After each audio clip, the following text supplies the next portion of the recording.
मध्य प्रदेश में एक बार फिर ओबीसी आरक्षण को लेकर सियासत तेज हो गई है। कांग्रेस ने बीजेपी पर जनता के साथ धोखा करने का आरोप लगाया है। प्रदेश कांग्रेस अध्यक्ष जीतू पटवारी ने कहा कि ओबीसी आरक्षण को लेकर सरकार क्यों सर्वदलीय बैठक बुला रही है। हम तो 6 साल से कह रहे हैं 27% आरक्षण दिया जाए। जीतू पटवारी ने कहा कि कमलनाथ सरकार ने विधानसभा में अध्यादेश लाकर 27% आरक्षण दिया था, लेकिन पिछले 6 साल से सरकार 27% आरक्षण देने से रोक रही है। पार्टी ने हमेशा राहुल गांधी जी का जो विचार है, कांग्रेस पार्टी का जो मूल विचार है, जो संविधान का मूल विचार है, उसके आधार पर शासन व्यवस्था और न्याय की व्यवस्था लागू करने का प्रयास किया है। ओबीसी के आरक्षण के पक्ष में कांग्रेस पार्टी का दृढ़ संकल्प है। राहुल गांधी जी ने जातिगत जनगणना की बात हो या ओबीसी के आरक्षण का 50% से ज़्यादा केप करने की बात हो, केप को हटाने की बात हो, इसकी कई बार घोषणा की है। कांग्रेस पार्टी ने ही दिग्विजय सिंह जी के शासनकाल में ओबीसी के आरक्षण को लेकर पहल चालू की थी, जो आज से 20 साल 25 साल के बीच की, मतलब 25 साल पहले से कांग्रेस की नीति और नीयत एक जैसी है। साथियों, ओबीसी का जब हमारी 1.5 साल की सरकार आई तो कमलनाथ जी अध्यादेश लेके आए और उसके जरिए 27% आरक्षण का हक ओबीसी समाज को मिले, परिवारजनों को मिले, इसकी शुरुआत की। इसको लेकर भारतीय जनता पार्टी की बी टीम पीछे के दरवाजे से कोर्ट गई और अध्यादेश के खिलाफ कोर्ट में जिरह की। फिर हम कानून लेके आए, जिसको विधानसभा ने पारित किया, राज्यपाल के यहाँ से पूरा क्लेरिफिकेशन हुआ और कानून को 27% लागू करने की एक व्यवस्थित व्यवस्था कांग्रेस पार्टी ने की, उसकी सरकार ने की, कमलनाथ जी ने की। अभी पिछले 6 साल से भारतीय जनता पार्टी की नीयत और कांग्रेस की नीयत को मैं आप सबके सामने बताने की कोशिश कर रहा हूं। ये कांग्रेस ने निर्णय लिए और उस पर काम किया। भारतीय जनता पार्टी ने क्या किया? अभी 3 दिन पहले 8 अगस्त को भारतीय जनता पार्टी ने एक फिर से हलफनामा, एक प्रार्थना दायर किया है सुप्रीम कोर्ट में। उससे पहले 2021 में मध्य प्रदेश सरकार ने ये अध्यादेश से होने वाली नियुक्तियां 27% आरक्षण नहीं मिले, उसका एक सभी विभागों को परिपत्र जारी किया। ये परिपत्र हम आपको दे रहे हैं। इसमें मध्य प्रदेश शासन की मुख्य सचिव ने कहा कि 27% आरक्षण जब तक अगला आदेश नहीं आए, जब तक रोका जाए, किसी भी विभाग में न दिया जाए। ये मध्य प्रदेश सरकार की नीयत, मतलब भारतीय जनता पार्टी की नीयत का पहला प्रमाण है 2021 में। फिर 2022 में इसी प्रकार का फिर एक आदेश जारी किया, जिसमें 13% होल्डेड पदों को किसी भी प्रकार से नियुक्ति नहीं दी जाए। इसका फिर एक मुख्य सचिव ने जेईडी के आदेश जारी किया। ये भारतीय जनता पार्टी की मुख्य नीयत का एक प्रमाण है। इसके बाद ये कल जब सुप्रीम कोर्ट में भारतीय जनता पार्टी के अलग अलग समय पे 110 से 120 बार एक तरह से पेशियां हुई, जीरा हुई या तारीखें लगी, उसमें कोर्ट के वकील जो सरकार ने नीति दी, जो पीएससी के माध्यम से आए, जो अलग अलग और सरकार की विभाग और एजेंसियों के जरिए गए, उनको 100 करोड़ रुपए से ऊपर फीस दी गई।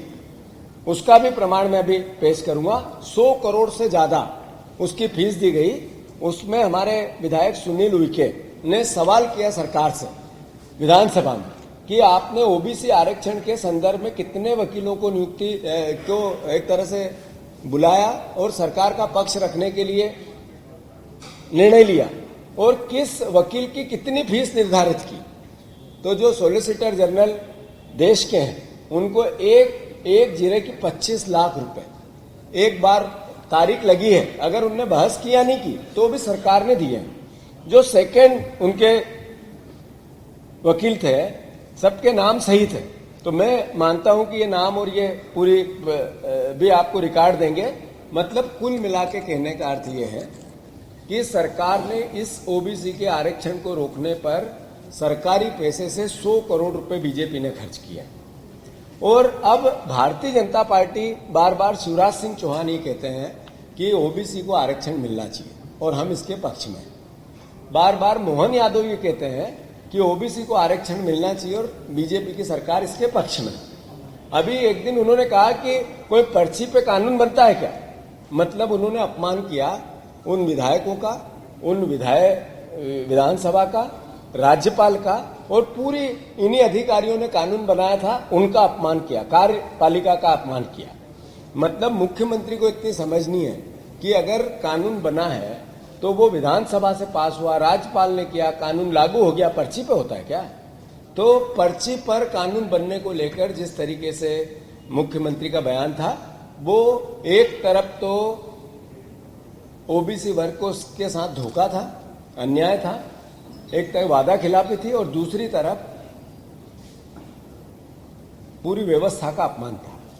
अभी 3 दिन पहले पीएससी की तरफ से अनुराधा मिश्रा ने 8 अगस्त के दिन सुप्रीम कोर्ट में हलफनामा दिया है, और एफिडेविट के साथ उन्होंने कहा है सीधे कि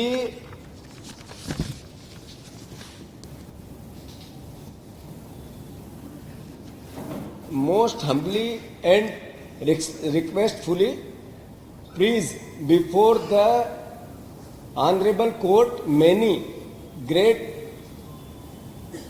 gratefully you please to dismiss this petition with present। मतलब कौन सी पिटीशन? एक तरफ कांग्रेस की तरफ से, ओबीसी समाज की तरफ से मनु संघवी जी पेश हुए और उन्होंने कहा कि 13% के जो होल्डेड पद है उनको कंप्लीशन दिया जाए, मतलब उनकी नियुक्तियां दी जाए।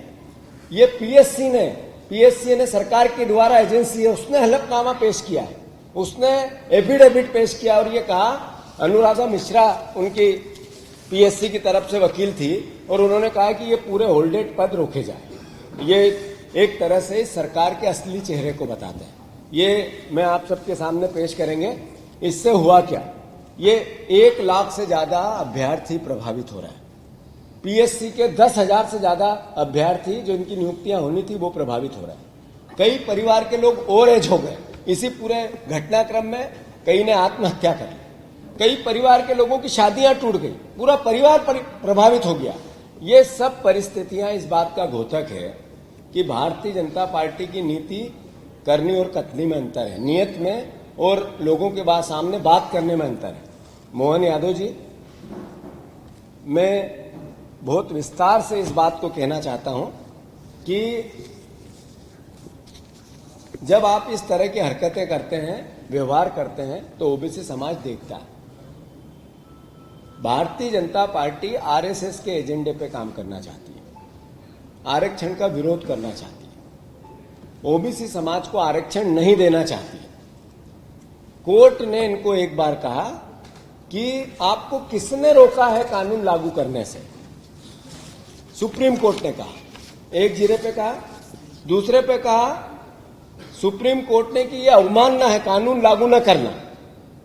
तो क्यों न हम अवमानना के खिलाफ आप पर कार्रवाई करें? 6 साल से आप क्या सो रहे थे क्या? ये टिप्पणी है सुप्रीम कोर्ट की तीसरी जिरे की। सरकार 6 साल से सो रही थी क्या कि ये नियुक्तियां नहीं करी?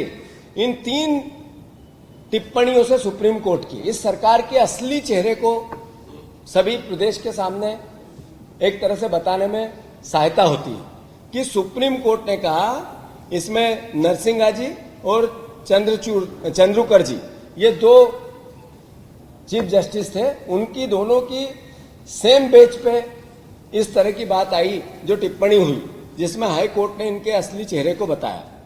मैं अंत में इतना अनुरोध करना चाहता हूं कि कांग्रेस पार्टी इस बार जब जिरा होगी तो हम एक हलफनामा देंगे हमारी तरफ से, पार्टी की तरफ से, विवेक तनखा जी, कि जिन लोगों ने 6 साल कानून लागू नहीं होने दिया, वो चाहे अधिकारी हो चाहे इस पूरी व्यवस्था का कोई अंग हो, उस पर अवमानना का केस चलना चाहिए। अवमानना का केस चलना चाहिए कि इन्हें कानून लागू नहीं होने दिया, कानून लागू हुआ उसको इंप्लीमेंट नहीं होने दिया। दूसरा, मैं अंत में उमंग जी सारी बातें कहेंगे, उसके अंत में कांग्रेस पार्टी की पूरी जो मांगे हैं इस पूरे घटनाक्रम को लेकर वो आपके सामने बताऊंगा। एक, अभिषेक मनु संघवी पूरी जितनी भी अब आगे की जीरा होगी, जितनी भी तारीखें लगेगी उसमें पेश होंगे। विवेक तनखा जी कांग्रेस की तरफ से और ओबीसी समाज की तरफ से कांग्रेस के वकील वहां खड़े होंगे और ओबीसी समाज का पक्ष रखेंगे। और इस कानून को लागू करवाने के लिए कांग्रेस हर भरचक अपनी अंतिम जितनी ताकत है उस ताकत से लड़ेगी। मैं आदरणीय उमंग जी से अनुरोध करता हूं अपनी बात करें। सत्र में तो बात ही नहीं करना चाहते। अभी नेता प्रतिपक्ष जी ने कहा ना कि हम बात करना चाहते हैं, हमने लिखित में दिया, हमने अलग अलग प्रकार से बहस हो इस पे उसकी